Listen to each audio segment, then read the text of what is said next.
Kita sudah siap mendengar firman Tuhan-nya, kita sudah memuji Tuhan. Saya senang berada di tengah-tengah saudara pagi hari ini. Seizin Tuhan, apapun yang kita lakukan, pasti Tuhan ada bersama kita. Puji Tuhan, pagi ini kita belajar bersama-sama. Tema yang saya bawakan hari ini adalah menikmati prosesnya. Nah, kalau kita ngomong proses, saudara, ya jarang orang mau deh, ya. Kalau bisa tuh yang nggak enak atau proses itu tidak kita lewati, maunya instan aja, kayak Indomie, ya.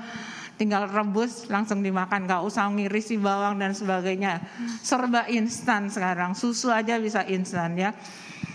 Tapi hasilnya pasti beda, masak sendiri dengan Indomie beda rasanya, ya kan? Pasti ibu-ibu yang kalau repot-repot, makan bikin Indomie aja, gampang ya, instan. Tapi kalau kita menikmati, namanya menikmati itu pelan-pelan. Enggak kalau makan itu hap gitu ya. Kita nggak tahu enaknya di mana makanan itu.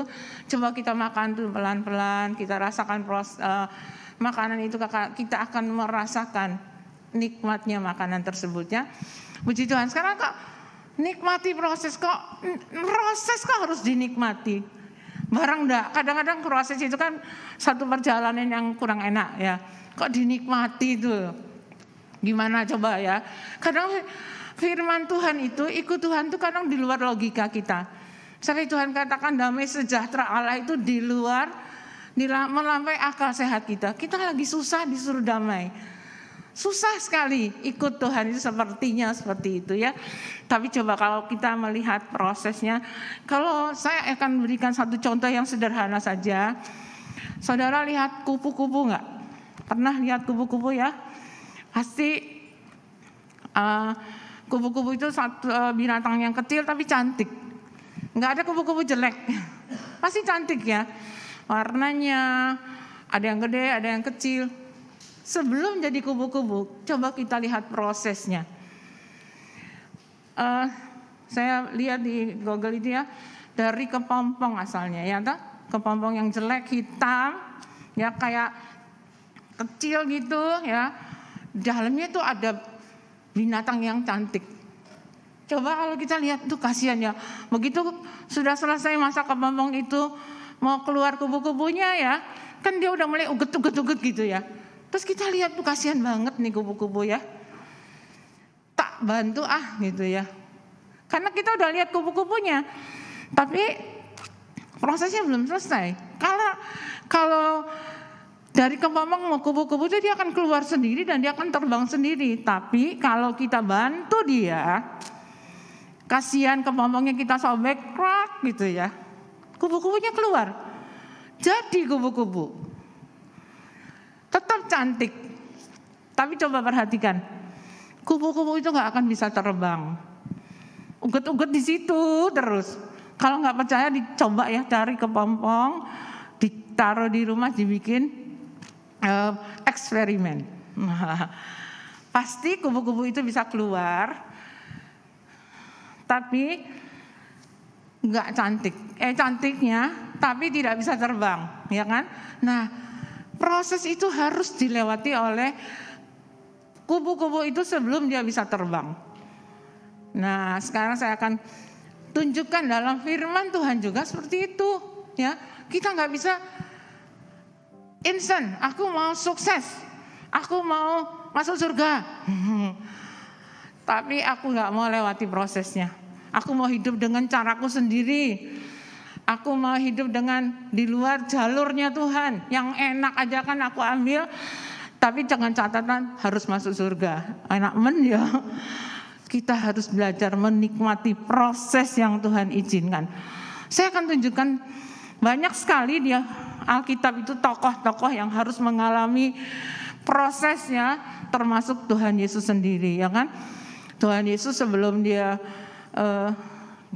angkat Tuhan naik ke surga selama 33,5 tahun. 30 dalam dalam perawatan atau pemeliharaannya Yusuf dan Maria. Setelah 3 tahun setengah Tuhan Yesus melayani sampai dia mati di kayu salib. Cukup lama waktu umur 30 itu baru Tuhan Yesus melayani ya. Jadi prosesnya pasti dia ngalami. Prosesnya sebagai anak tukang kayu, dia pasti harus bantu papahnya motong kayu. Logika saya ini tidak ditulis di Alkitab. Tapi sekarang kita punya anak saja. Dari kecil kita rawat, pastilah ada proses dipukul, ya. Kalau salah kita omongin, ya. Nggak ada orang ayah tuh anaknya tak jar-jarno, gede-gede dewe, nggak mungkin, ya. Jadi pasti Tuhan Yesus mengalami proses. Tapi saya akan tunjukkan satu tokoh saja di dalam Alkitab yang begitu mengalami banyak proses, ya. Tapi dia menjadi seorang yang benar-benar sukses. Ada yang tahu? Kira-kira saya mau kemana? Siapa? Ada yang tahu nggak ya? Banyak sih soalnya, jadi nggak mungkin bisa, nggak ada yang tahu hati saya. Puji Tuhan. Saya akan memberi satu contoh saja tokoh dalam Alkitab, yaitu namanya Daud. Saya akan ditunjukkan satu ayat dulu, ya. Tadi setelah kepompong, nanti di rumah dicari kepompong, kemudian dipraktekkan. 1 Samuel pasal 16 ayat 12 dan 13. Ayat 12, kemudian disuruhnya lah menjemput dia atau Daud, ya. Ia kemerah-merahan, matanya indah dan parasnya elok. Lalu Tuhan berfirman, bangkitlah, urapilah dia, sebab inilah dia. Ayat yang ke-13, Samuel mengambil tabung tanduk yang berisi minyak itu dan mengurapi Daud di tengah-tengah saudara-saudaranya. Sejak hari itu dan seterusnya berkuasalah roh Tuhan atas Daud. Lalu berangkatlah Samuel menuju Rama. Kita loncat ke 2 Samuel 5 ayat yang keempat. 2 Samuel 5 ayat yang keempat dikatakan, Daud berumur 30 tahun pada waktu ia menjadi raja. 40 tahun lamanya ia memerintah, ya. Jadi kalau saudara suka baca Alkitab, seneng loh, ya. Banyak cerita yang bisa kita pelajari dan kita pahami. Daud itu, ya, kan kerjanya cuma angon domba tuh, ya. Pasti di antara kakak koko-kokonya yang suka perang, Daud paling kecil. Tentunya dia pasti berumur belasan tahun. Ya, dikatakan mukanya masih merah-merah karena sering jaga domba, ya, merah-merah, terus matanya elok. Dia masih muda sekali, sampai waktu Samuel mau mengurapi, maksud sih Tuhan, anak imut-imut gini mau jadi raja, ya kan? Enggak mungkin loh, kokonya gagah-gagah, ganteng-ganteng. Harusnya Tuhan pilih itu untuk menggantikan Saul. Tuhan bilang tidak, ajak lihat mukanya, ajak lihat perawakannya, aku melihat hatinya, ya. Jadi Daud yang masih mungil imut-imut itu diurapi sebagai calon raja penggantinya Saul. Nah, tapi waktu itu Saul kan masih jadi raja.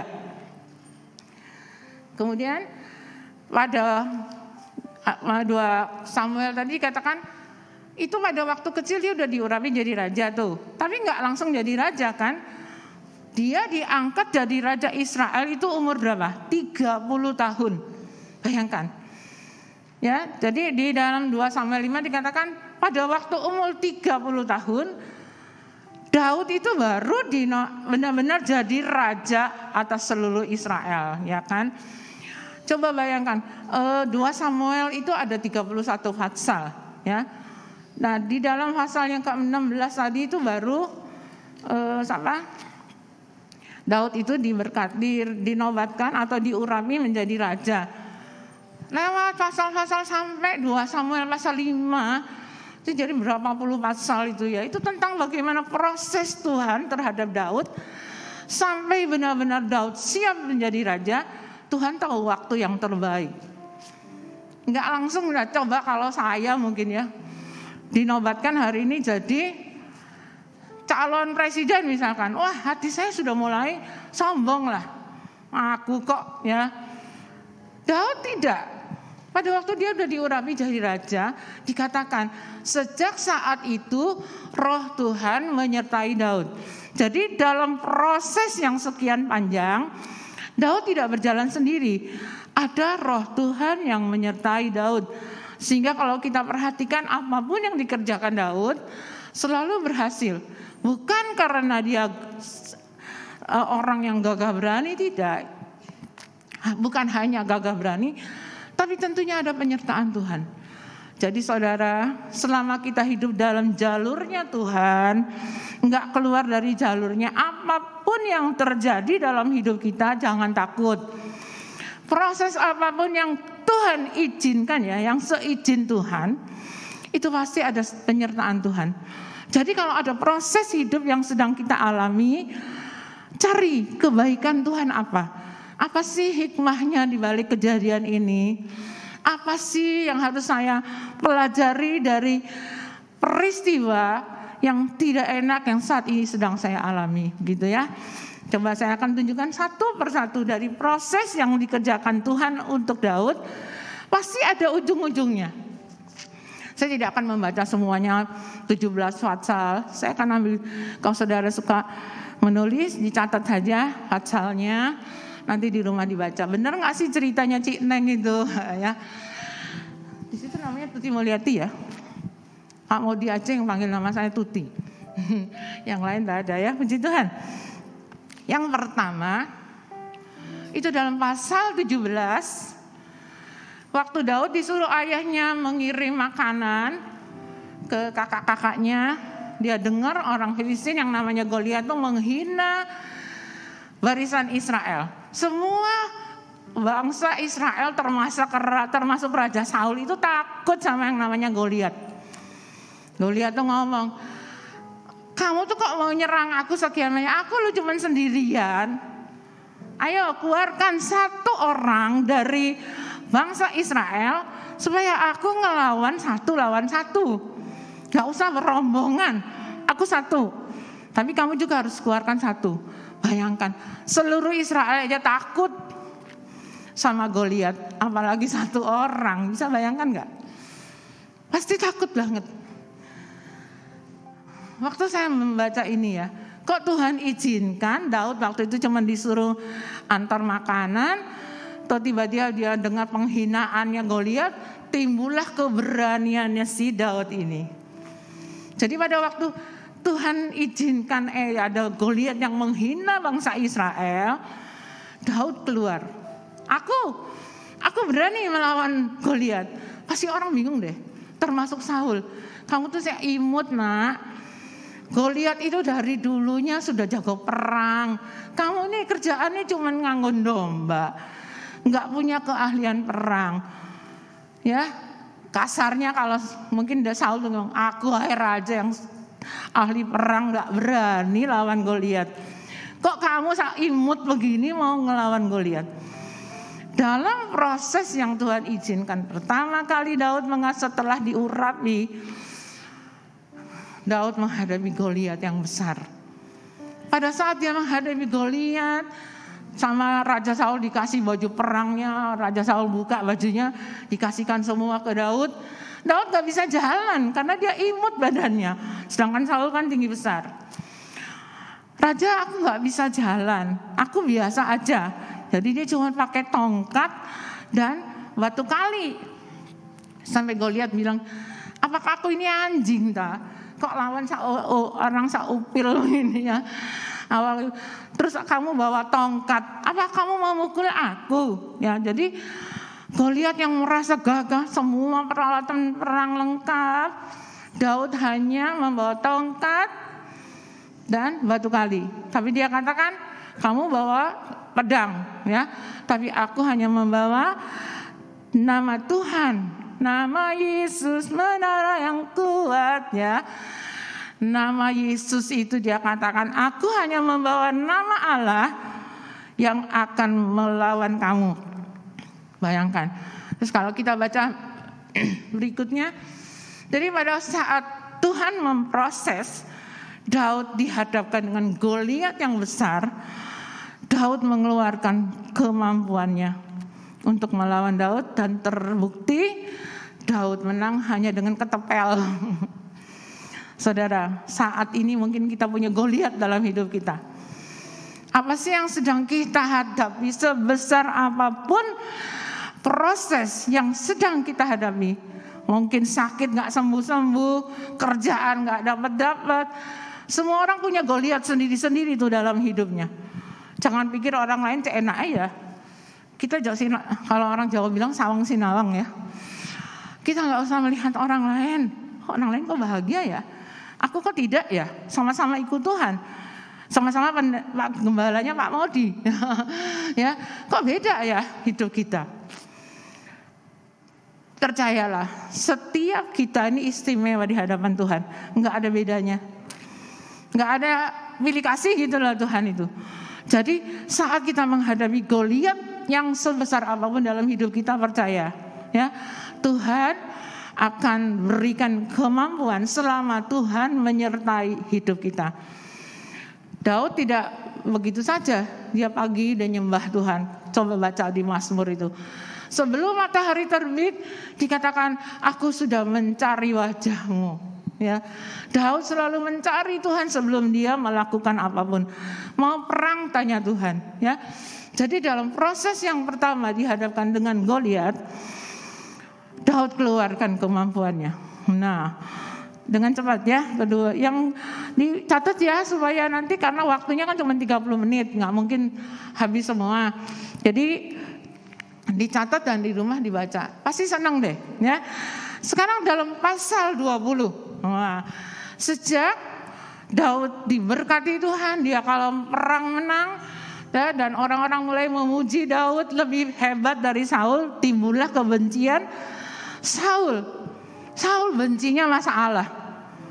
Padahal dia asal mulanya sayang banget sama si namanya Daud, sampai Daud gak boleh pulang. Kamu di sini aja nak, temenin aku katanya ya. Tapi pada saat dia lebih berhasil dalam perangnya dan orang-orang memuji dia, timbullah kebencian.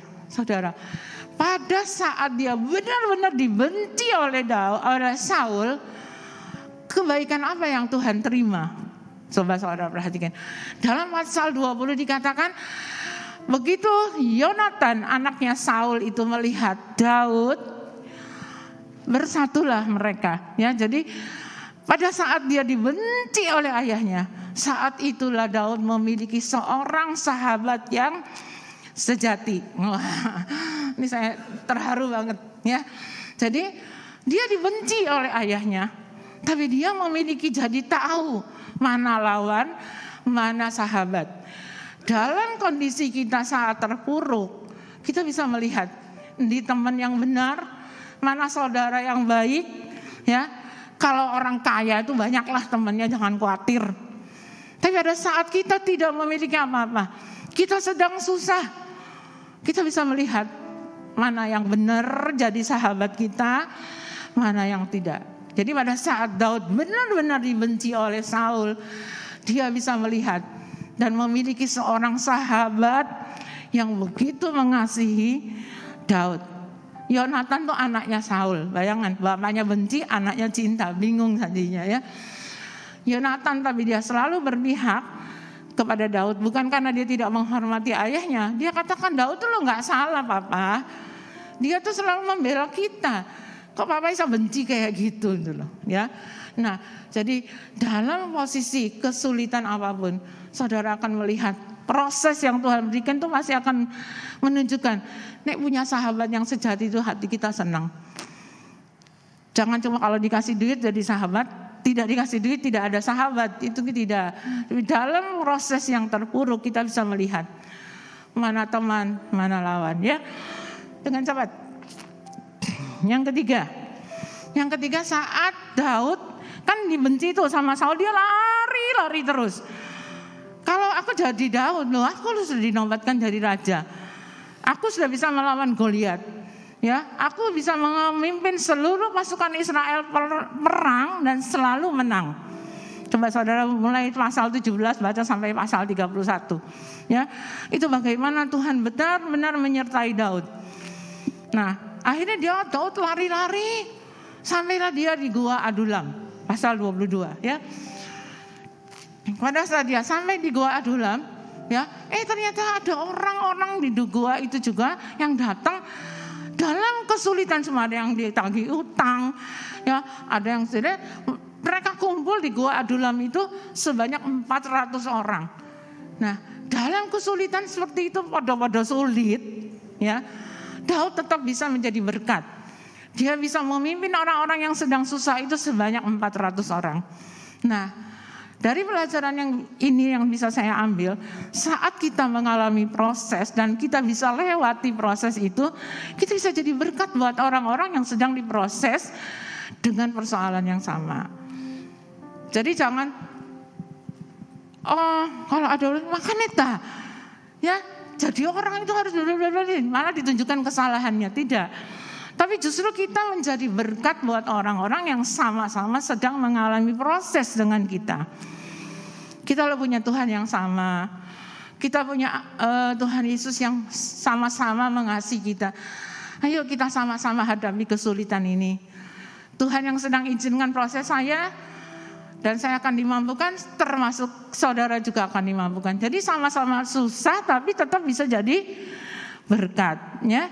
Si Tuhan, apapun yang sedang Tuhan izinkan harus kita ambil sisi positifnya, ya. Kemudian yang keempat, satu kali lagi, ya. Yang keempat ini, berulang-ulang Saul itu bisa dibunuh loh sama Daud. Jadi Saul kan uber-uber Daud terus, ya. Satu saat Daud itu seharusnya bisa bunuh. Berulang kali dia bisa membunuh Raja Saul, sampai pengikutnya Daud itu, tuh loh, lawanmu sudah dikasihkan sama kamu bunuhan. Daud bilang apa? Tidak, saya tidak akan pernah mengutik orang yang sudah diurapi Tuhan. Jadi saat dia diuber-uber terus, hidup tidak menentu, katanya mau jadi raja, nggak jadi raja, jadi gembel dia, ya. Kemana-mana dia jadi orang gila dan jadi, makanya dia mau melarikan diri supaya nggak dipegang Saul. Nah, saat yang kedua kali juga bisa membunuh Saul, Daud tidak. Dia bilang, Tuhan itu hakim antara aku dan kamu. Aku tidak pernah melakukan kejahatan terhadap Saul, ya, biar Tuhan sendiri yang membalas. Dalam proses yang terakhir ini, Daud bisa mengerti arti mengampuni.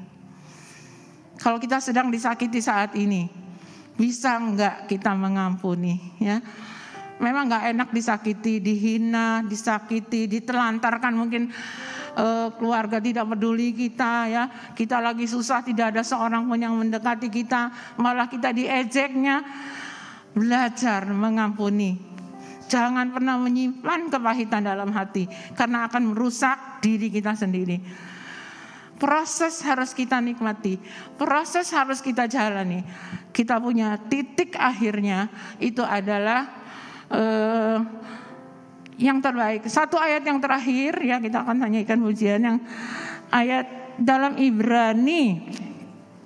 Ini kuncinya, ya. Ibrani 12 ayat 2 dikatakan, marilah kita melakukannya dengan mata yang tertuju kepada Yesus, yang memimpin kita dalam iman dan yang membawa iman kita itu kepada kesempurnaan, yang dengan mengabaikan kehinaan tekun memikul salib ganti sukacita yang disediakan bagi Dia yang sekarang duduk di sebelah kanan tahta Allah.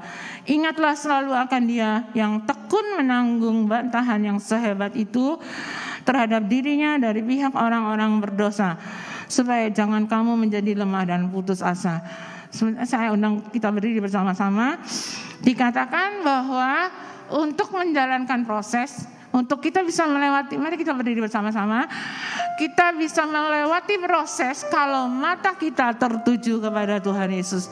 Kita gak pernah mengalami penderitaan yang sehebat Tuhan Yesus di kayu salibnya. Dia mampu, Tuhan juga akan memampukan kita semua. Waktu Tuhan, waktu yang terbaik.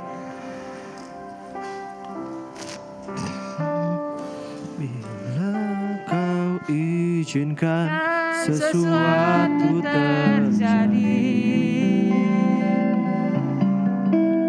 Ku percaya semua untuk kebaikanku.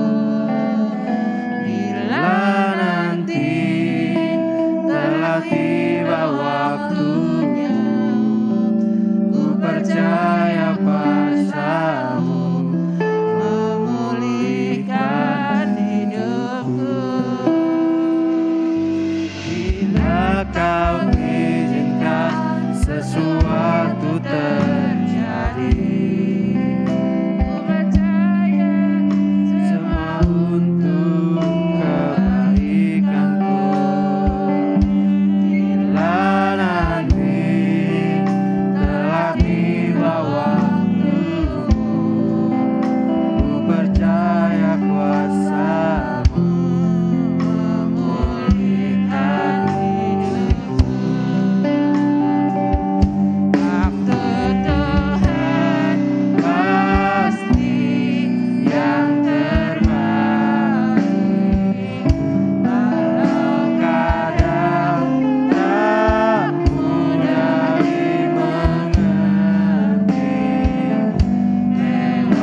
yang terbaik. Walau kadang tak mudah dimengerti, lewati cobaan, ku tetap percaya waktu Tuhan pasti yang terbaik. Haleluya. Kami sama-sama angkat tangan dalam hadirat Tuhan. Oleh anugerah Tuhan, kami rela, kami dengan senang hati mau menikmati proses Tuhan, mau menjalani proses Tuhan. Kami tahu Tuhan punya rencana khusus untuk setiap kami, anak-anak-Mu. Haleluya, haleluya. Ada rancangan-rancangan Tuhan yang khusus untuk kami semua anak-anak-Mu. Haleluya. Roh Kudus, semua jemaat Tuhan kuat. Mau rela dengan senang hati melewati, menjalani proses yang Tuhan izinkan. Haleluya. Tidak ada satu detik pun yang di luar kehendak Tuhan. Semua seizin Tuhan. Semua seizin Tuhan. Terima kasih Tuhan, terima kasih. Tuhan memberkati hamba-Mu, Cik Neng, yang sudah menyampaikan isi hati-Mu kepada kami semua. Supaya jemaat Tuhan tidak mau keluar dari proses Tuhan. Tidak mau menuruti keinginan diri sendiri, tapi mau terus mengikuti keinginan Tuhan, kehendak Tuhan, rencana Tuhan yang terbaik.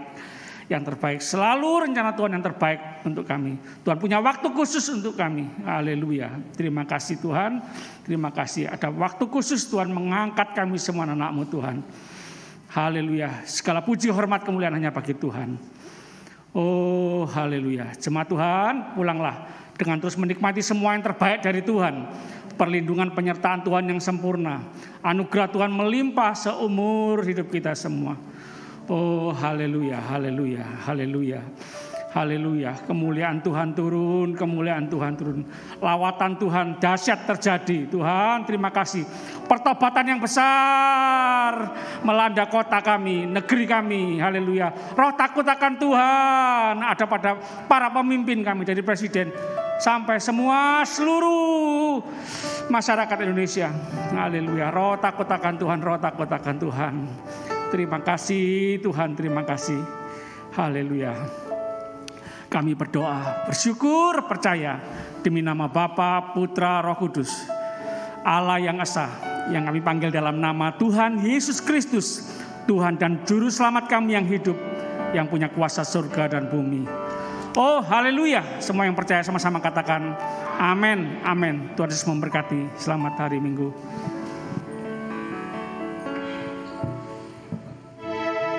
Dipersilakan untuk baris pertama boleh meninggalkan ruangan gereja. Selamat pagi, Tuhan Yesus memberkati.